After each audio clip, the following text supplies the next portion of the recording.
Hi, my name is Taylor Davis, and I'm a parent in the Granite School District, and I'm a part of the group that's wanting to explore creating a new school district in the Cottonwood, Skyline, and Olympus high school networks. The way we got into this is in our area. There's over the last few years there's been closures. There's been school closures, and these are schools we love. These are schools we've invested in. Our kids go to school to them. Our friends go to school in them.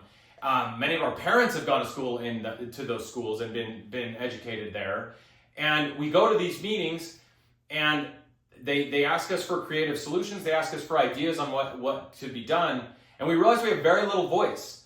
All we can kind of do is fight with each other and hope our school doesn't get closed. But when we come up with creative solutions or ideas, we realize we don't have a vote. We don't have a say. And one of the ways I started looking into this, and I realized one of the reasons we don't have a say is because Granite School District is a extra jumbo school district. It's the 66th largest school district in the nation. It serves 58,000 students, a population about 400,000, and it covers an area about 257 square miles from Immigration Canyon all the way out to Magna. And so what that means is there's 7 board members that are elected, and they're spread over a huge area, and they cover giant areas. In our area, our board member, she's great, but she covers 16 schools. And so when there's a need in a school, it's pretty hard to cover and represent 16 schools. 16 schools is larger than many school districts. And so we started thinking, how can we get more representation? What can we do to have more say, have more of a vote? And we realized creating a new school district is a good way to do it. And in the state of Utah, there's legislation that makes it a fairly straightforward process. As I said, we're proposing a new school district in the Cottonwood, Olympus, and Skyline boundaries. South Salt Lake, Mill Creek, and Holiday basically perfectly cover those boundaries. So we think that's a great place to go. That would provide a school district with, instead of 83 schools, it'd be 25 schools. Instead of 58,000 students, there'd be 15,000 students. And instead of 400,000 people it represents, it'd be about 118,000. So what that means is, when we create this new school district, there would be 7 board members elected in this smaller area. So roughly, from my calculation, it's by population, but it would be roughly 1 board member per 2 elementaries, 1 junior high. So that means that's a board member that lives in your neighborhood, knows your junior high, knows your elementary schools. You run into them at the grocery store, you see them at church, you see them at the play or at the football game. And you can talk to them about what's going on at your schools. You can share concerns. You can pick up the phone and call them.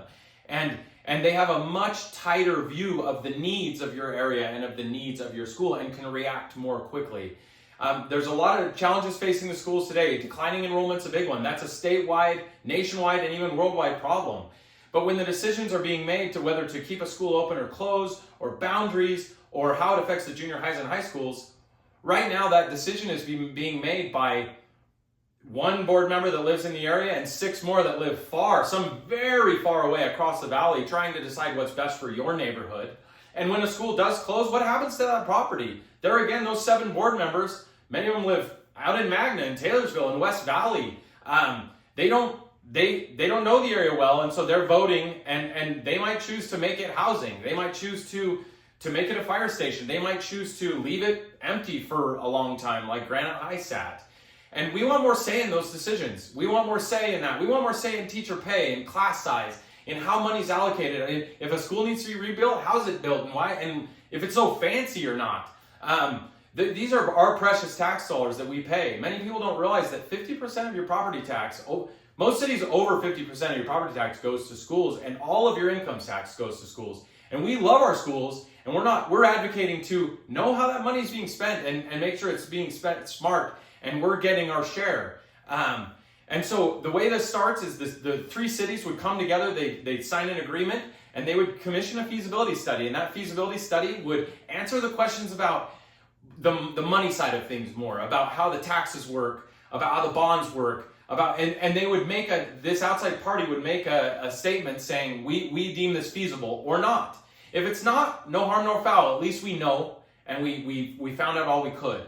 I learned in a Granite school that inquiry is the first step. So we want to learn as much as we can. So then if it comes out feasible and they say, hey, this is feasible, this makes sense, you have the money, you have what you need to do this, then the city councils will vote. They'll vote to put it on the ballot. And then the public will vote. and everyone in the 3 cities gets to vote. And if a majority votes to do this split, a split would be started. A new board would be elected from within this area. A superintendent would be hired. An administration would be hired. What's exciting to me is then there would be a group of 7 and a whole administration that every day is waking up and figuring out how to make these 3 high school networks, these 25 schools, excellent.